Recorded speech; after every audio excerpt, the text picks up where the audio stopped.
আমাদের গর্ব, যাই করি না কেন উস্তাদের কাছে পড়েছি, তিনি তার উস্তাদের কাছে পড়েছেন, তিনি তার উস্তাদের কাছে পড়েছেন, শেষ যায় পড়াই কাকে? মুহাম্মদ রাসূলুল্লাহ। যেমন একটা উদাহরণ শোনা, আমরা বুখারী শরীফ পড়েছি, আমাদের এই মাদ্রাসায় যাদের প্রোগ্রাম, এখানে বুখারী ভাই, বুখারী উস্তাদ আছেন, ছাত্রের তো অভাব নাই, মাশাআল্লাহ, চেহারা থেকে বোঝা যায় বুখারীর ছাত্রের অভাব নেই। আল্লাহ শুকর, আলহামদুলিল্লাহ। আমি গোলামও বলেছি, প্রথম হাদিস ইন্নামাল আ'মালু বিন্নিয়াত, কথার কথা, লম্বা হাদিস। এই হাদিসটা আমি তো ঢাকার ফরিদাবাদ মাদ্রাসায় পড়েছি। আমার উস্তাদ মুহতারাম শেখুল হাদিস আল্লামা আব্দুল হাফিজ রাহমাতুল্লাহ আলাইহি, এই হাদিসটা আমি দেওবন্দ মাদ্রাসায় পড়েছি। আমার উস্তাদ শেখুল হাদিস আল্লামা নাসির খান রাহমাতুল্লাহ আলাইহি, আমার এই দুই উস্তাদের উস্তাদ শেখুল আরব ওয়াল আজব হযরত হুসাইন আহমদ মাদানী রাদিয়াল্লাহু আনহু, তার উস্তাদ ছিলেন শেখুল হিন্দ মাহমুদ হাসান দেওবন্দি রাহমাতুল্লাহ আলাইহি, তার উস্তাদ ছিলেন কাসিমুল উলুম ওয়াল খায়রাত, ব্রিটিশ বিরোধী আন্দোলনের অন্যতম সিপাহসালার মুজাহিদ মিল্লাত ইমাম কাসিম নানুতুবি রাহমাতুল্লাহ আলাইহি, তার উস্তাদ ছিলেন শাহ আব্দুল গনি মুজাদ্দিদ দেহলভী রাহমাতুল্লাহ আলাইহি, তার উস্তাদ ছিলেন শাহ মুহাম্মদ ইসহাক আদ-দেহলভী রাহমাতুল্লাহ আলাইহি, তার উস্তাদ ছিলেন শাহ আব্দুল আজিজ মুহাদ্দিস দেহলভী রাহমাতুল্লাহ আলাইহি, তার উস্তাদ ছিলেন শাহ ওয়ালিউল্লাহ মুহাদ্দিস দেহলভী রাহমাতুল্লাহ আলাইহি, তার উস্তাদ ছিলেন আবু তাহির আল-মাদানী রাহমাতুল্লাহ আলাইহি, তার উস্তাদ ছিলেন ইব্রাহিম কুর্দি রাহমাতুল্লাহ আলাইহি, তার উস্তাদ ছিলেন আহমদ আল-কুশাশি রাহমাতুল্লাহ আলাইহি, তার উস্তাদ ছিলেন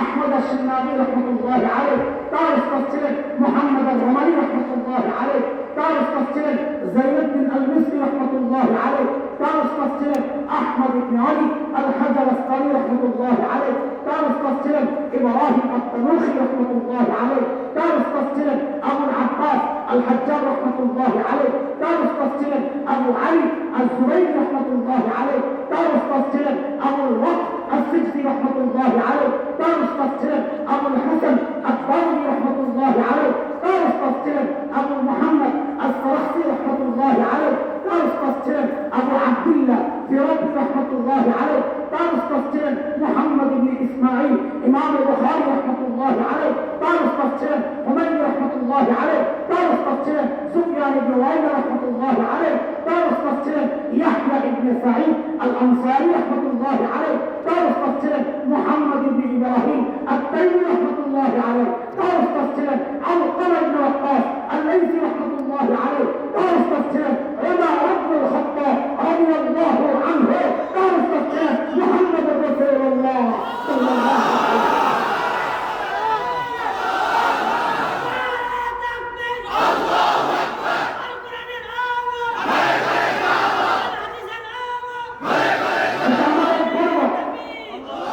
এটা আমাদের গর্ব, আমাদের শিক্ষার গড়াইকে আপনারা দাম না দেন না, দেন না, আমাদের মনের যে শান্তি, এই শান্তি সারা দুনিয়া বিলি করবো, আপনারা সুখী হয়ে যাবেন। কিন্তু প্রশ্ন, এই গর্বের পরিচয় দেওয়ার ঠিকাদারি মৌলবীরা আল্লাহর কাছ থেকে নিয়ে নেয় নেই যে আপনারা দিতে পারবেন না, কিন্তু পাচ্ছেন না কেন? কোনদিন ভেবেছেন? অন্ত হয়েছিল কি সেটা? আমরা কার সন্তান? সবাই বলে, আরো করে বলে।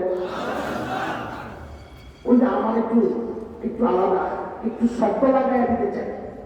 এখন থেকে আর বলবেন না আমরা আদম সন্তান, এখন থেকে বলবেন আমরা নবী আদমের সন্তান। আর আমি গর্বের জায়গা, আপনি গর্বের বিষয়টা আপনি ভালো জানেন।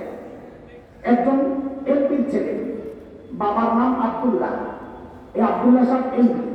ছেলেকে যদি জিজ্ঞেস করা হয় তুমি কার ছেলে, তো বলবে শুধু আমি আব্দুল্লাহ সাহেবের ছেলে। কি বলবে? কি বলবে? কারণ গর্বের সত্যই পেয়েছে। আপনার যদি গর্বের উপলক্ষ থাকে আপনি ছাড়বেন কেন? আর এখন আর ছাড়াছাড়ি নেই কেন? কারণ ওরা কাটাকাটি শুরু করছে। কি কাজে? মানুষ গণনার আগের সিস্টেমটা, এই সিস্টেমটার আগের নাম ছিল আদম সময়। কি ছিল? কি ছিল? হঠাৎ ঘুমের থেকে উঠে দেখি আদম নাই। কিন্তু ভাই আদম গেল কোথায়? আপনারা কোনোদিন জানতে চেয়েছেন আদম সমাধি কেন গণসমাধি হয়ে গেল, জনসমাধি হয়ে গেল? কাউকে জিজ্ঞেস করছেন আদম কেন কাজত?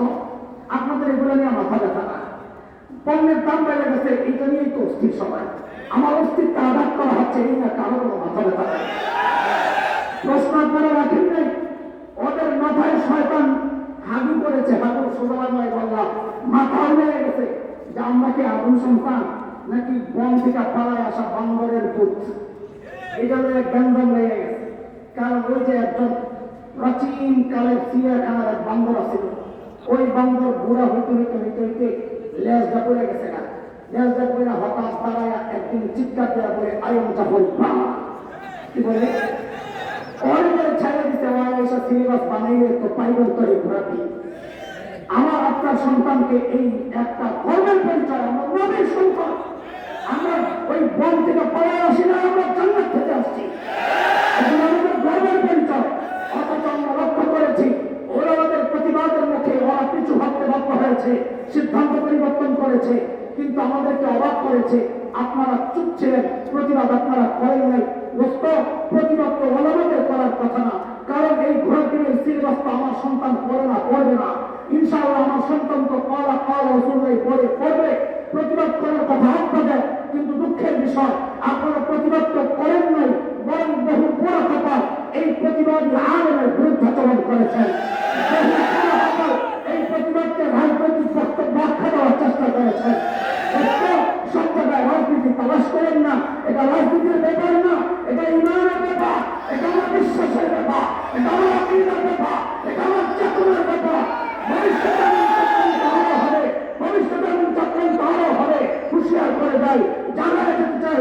আবার যদি এমন চক্রান্ত হয়, আলেমের থেকে বিচ্ছিন্ন না হইয়া আলেমের হাতে হাত পরীক্ষা, কাজের কাজ মিলাইয়া মুষ্টিবদ্ধ হাত উঠাইয়া একসাথে উচ্চারণ করতে হবে, বাংলাদেশে নাস্তিকতার চর্চা করতে দেওয়া হবে না।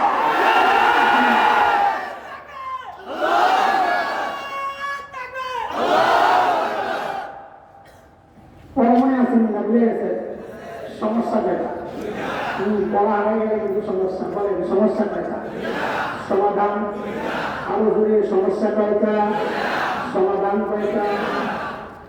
আল্লাহর হাবিব ওই দুই সমাধান সহ যখন ওই বর্বরদের পেছনে মেহনত শুরু করলেন, আহারে বর্বরদের পরিচয় এখন পাল্টায় গেছে। বলে নতুন পরিচয় বলে, আমি কি বলবো আল্লাহকে জিজ্ঞেস করো। মালিককে জিজ্ঞেস করলাম, মালিক এই বর্বরদের নতুন পরিচয় বলেন। তো আল্লাহ বলতেছেন, সীমাহুম ফি উজুহিহিম মিন আথারিস সুজুদ, ওদের চেহারার মধ্যে সেজদার চিহ্ন পাইবা। বলে সেজদার চিহ্ন তো বাহির দিয়া, তার মানে বাহিরে ফিটফাট, আমার ভেতরে সবরে রাখি না। আল্লাহ বলেন, না না না, আমার নবীর সাহাবীরা বাহিরে এক নাম্বার, ভেতরে এক নাম্বার। বলে ভেতরে এক নাম্বার আমরা বুঝবো কেমনে? আল্লাহ বলেন, যেন তোর বোঝার দরকার কি, আমি ওদের কলবের পরীক্ষা নিয়েছি, আমি দেখেছি ওই পরীক্ষায় ওরা পাস। কথাটা আল্লাহ বলেন, উলাইকা আল্লাযীনা ইমতাহানাল্লাহু কুলুবাহুম লিত-তাকওয়া লাহুম মাগফিরাতুন ওয়া আজরুন আযীম।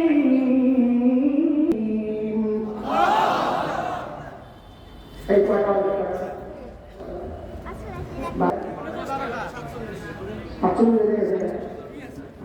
মানুষে গেলে ঘুমের ডিস্টার্ব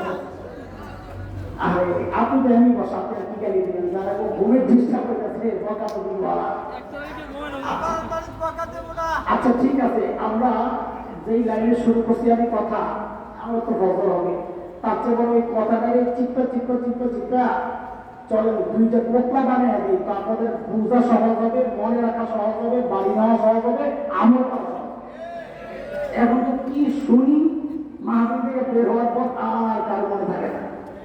রাস্তায় দেখাইছে, কি রে বয়ান কেমন হয়েছে, কি বয়ান হয়েছে আজকে, দারুণ বয়ান হয়েছে, কি বয়ান, আরে যে একটা গলা বক্তার মাশাআল্লাহ খুব ফিল করছে, আরে কি বয়ান হয়েছে ভাই, একটা গজল গাইছে, পরিবার শান্তি হয়েছে ভাই, কি বয়ান হয়েছে, আরে রাস্তায় আমার কথা বল বক্তা মসজিদের দুইটা সুরে আদান দিয়েছে বাইরে বাইক, মাশাআল্লাহ ছাগল কাহিকা কোন বিষয়ে বয়ান হয়েছে এটা তো মনে নেই, হয়নি এমন আমাদের কেউ বাদ করেছে, আমরাই তো এমন তাদের না, আমরা এটা চাই। আমরা চাই এখান থেকে প্রত্যেকটা কথা প্রত্যেকজন মানুষ মুখস্থ কইরা তারপরে ইনশাআল্লাহ আওয়াজটা চলে হয়ে গেল।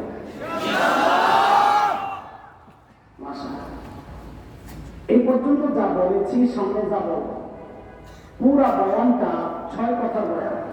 কয় কথা বলেন? কয় কথা? 3 কথা সাহাবীদেরকে নিয়ে, আর 3 কথা আমার মতো জাহেলকে নিয়ে। সাহাবীদেরকে নিয়ে কয় কথা? আমি কথাগুলো মুখস্থ করাবো, এক প্যাকেট বানাবো, আমি মুখস্থ করাবো, আমার সাথে জবাব দেওয়ার দরকার নাই, আমি যা বলি ওইটাই উচ্চারণ করবে। বলেন আমার সাথে, ওরা ছিল কি? সবাই বলেনি, বুঝতে উঠতে পারেনি, সবাই বলে ওরা ছিল কি? অবাক হওয়ার মতো একটা ভাব নিয়ে বলেন হইল কি? আবার আবার ওরা ছিল কি? ওরা মানে কারা? সাহাবীরা, নবীর সঙ্গীরা। ওরা ছিল কি? হইল কি? মাঝখানে ঢুকলো কি? আচ্ছা একটু বুঝতে বলেন তো মজা লাগবে। ওরা ছিল কি? ছিল মানব ইতিহাসের সবচেয়ে খারাপ। মনে আছে? এই কথা কথা বলে, আরে ওই ডাক্তার যেহেতু সবচেয়ে বড়, বুঝতে গেল যাদের চিকিৎসার জন্য পাঠানো হয়েছে ওরা রোগী ছিল। তো ছিল কি সবচাইতে খারাপ মানুষ? হইল কি সবচাইতে? আশ্চর্য কথা, সবচাইতে খারাপ মানুষগুলো সবচাইতে ভালো মানুষ হয়ে গেল কিসের ছোঁয়া? কি ঢুকছে মাঝখান দিয়া? বলে কোরআন ওখানে কি ঢুকছে? বলেন কি ঢুকছে? ওরা ছিল কি? হইল কি? মাঝখানে ঢুকলো কি? এই 3 কথায় এক পোতলা বানাইয়া পকেটে ঢুকায় রাখা না পাবো, পকেট ম্যান না হয়ে যায় আমার সবটা। এবার আমাদের 3 কথা, মোট কয় কথা? আমাদের 3 কথা। এবার মিলা সাহাবায়ে কেরাম যেই পাপাচার ছাড়লেন, অন্যায়গুলা ছাড়লেন, আমরা এই সমাজের মানুষ ওই সবগুলো পাপে আমরা জয়, শুধু জয় না বরং মাত্রায় আরো বেশি করছি। ঠিক কিনা বলেন? সাহাবায়ে কেরাম যে কোরআন ধরে সর্বশ্রেষ্ঠ মানুষ হয়ে গেলেন, আমরা সেই কোরআনকে ছাড়লাম। তো বলেন এটা আমাদের জন্য দুর্ভাগ্য, আফসোস না করব? আফসোস না করব? তাহলে এবার আফসোসের শুরুই বলে ধরলাম কি? কি ধরছি? পাপাচার ধরছি, মাথা রাখতে হবে। বলে ধরলাম কি? আফসোসের সুরে বলবে ছাড়লাম। আবার ধরলাম কি? ছাড়লাম। মুনাফেকের মতো এরকম হাত ওঠান, হুজুরা তারা হাত ওঠান, হাত ওঠান, উঠাইছে। এবার জোরে একটা কপালে বাড়ি মারা, বলে আহারে করলাম। আহারে আরেকটু করিলে ভিতর থেকে বাইরে কষ্টটা কত পাইছেন, আহারে উচ্চারণটা প্রকাশ করে। বলে ধরলাম কি? ছাড়লাম। আহারে করলাম। হয়েছে হয়েছে কয় কথা? এই 3 কথায় আরেক পুতলা বানা বানিয়েছে, ওইভাবে বাম পকেটে রাখে রাখছে। তো ডাইন পুতলাটা খোলে না। কয় কথা ছিল? কাদের কি নিয়ে? কি 3 কথা? ছিল কি? মাঝখানে উঠলো। চলেন ছিল কি হইল কি একটু বিকাশ। একদম সাহাবীর কথা বলতে শোনা, কি ছিল কি হইল? আল্লাহ, প্রত্যেক সাহাবী এটা বলার মতো। আমরা একজনকে দিচ্ছি। আল্লাহর নবীর এক প্রিয় সাহাবীর নাম হযরত সাঈদ ইবনে আমির আল-জুমাহি রাদিয়াল্লাহু আনহু। দেখেন কোন কাল গল্প শোনাচ্ছি না আপনাদেরকে। আরবের বিখ্যাত কিতাব আছে, গোটা আরবের সমাদৃত সুওয়ারুম মিন হায়াতিস সাহাবা। ওই কিতাবের প্রথম ঘটনা এটা, যেটা আমি আপনাদেরকে শোনাচ্ছি। হযরত সাঈদ ইবনে আমির আল-জুমাহি মুসলমান হয়েছেন একটু দেরিতে, হিজরতের পর, অনেক পর। দেরিতে মুসলমান হলে ঈমান ছিল বড় পাক্কা।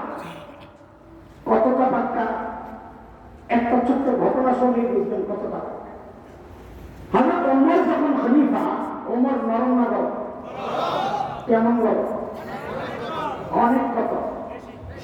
নবী আলাইহিস সালামের সামনে আরো কয়েকজন নারী বসা ছিলেন।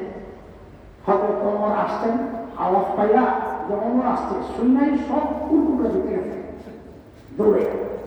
হযরত ওমর যখন ঢুকছেন, নবী আলাইহিস সালাম হাসেন। হযরত ওমর অবাক, মা ঢাকা কি রাসূল, কেন আসলেন? তো বলে আপনার দৌড়ে সব ঢুকে গেছে। তো ওমর রাগ হয়ে গেছে, আরে মহিলারা আমাদের দেশের জড়াও কি ঘটনা নবীর বেশি ভয় পাই না। তো ভিতর থেকে আওয়াজ আসতেছে, নবীর থেকে আপনার বেশি ভয় পাই, কারণ আপনি যে নবীর চেয়ে বেশি কঠিন কথা কন। তো নবী আলাইহিস সালাম আমার সময় ভয় খালি হারা পায়। আরো একজন আছে, আপনি যে রাস্তা দিয়ে চলেন শয়তান ডরে আর ওই রাস্তায় থাকে না, আরেক রাস্তায়। নরম না গরম? আচ্ছা শোন শোন, মাদ্রাসার পোলাপাইন আছে তো, একটা চুক্তি শোনাই, মাদ্রাসা বেশি মজা পাই। মসজিদে নববীতে একটা গেট আছে, 16 বা 17 নাম্বার গেটটা। শিয়ারা হযরত ওমরের প্রতি বিদ্বেষ আর ঘৃণা লালন করার কারণে ওই গেটটা দিয়ে আসা যাওয়া করে না। ওমরের দিকে আসা যাওয়া করছে, সম্ভবত স্মৃতির কারণে হয়তো গেটটার নাম দিয়েছে বাবা ওমর গেট। শিয়ারা দিকে হাঁটাচলা করে। এক আরব সাহিত্যিক বড় আজীব এক চুক্তি লেখছেন, আয় ওমর, আল্লাহ আপনার উপর রহম করে। আপনি যখন জীবিত ছিলেন আপনি যে রাস্তা দিয়ে চলতেন ওই রাস্তা দিয়ে শয়তান চলত না। আজকে আপনি মারা গেছেন, এখনো শয়তানের দোষর শিয়ারা ওই রাস্তা দিয়ে চলে না। আল্লাহ ওরা আজীব চুক্তি। আমি প্রথম যেদিন করছি আমি হাসতে হাসতে বরাবরই একেবারে করিও দিলাম, মাথা ঢুকছে কেন। হযরত ওমর যখন খলিফা, হযরত সাঈদ ইবনে আমির আল-জুমাহি আয়েশা বলছেন, ওমর আল্লাহ দায়িত্ব দিয়েছে ঠিকঠাক মতো আদায় করে নারী দিকে খবর আছে। আপনি বলেন কই যায় সাহস কর, এত সাহস কইলে মানুষ নিজে যত সৎ হয় তার সাহস তত উঁচা হয়। নিজের মধ্যে 2 নম্বরই থাকলে কথা বললে মিন মিন মিন মিন করে আর তেলে ডিব্বা খালি করে। কি বুঝছো সাংবাদিক? সাংবাদিক সম্মেলন করে, মাননীয় প্রধানমন্ত্রী আপনি কাজের এত এনার্জি কোথায় পান? সারা দুনিয়া যদি আপনি উন্নয়নের রোল মডেল, আমি বসে বসে হাসে। ডিব্বা শেষ, এক প্রশ্নে ডিব্বা শেষ। কিসের ডিব্বা? সাংবাদিকের ডিব্বা। আবার চট করে আয় বসে আরেক ডিব্বা। কি করে চট করে? আমি বলি খেলা মাঠ চট করে না, চট করে যাচ্ছে। কি করে আল্লাহ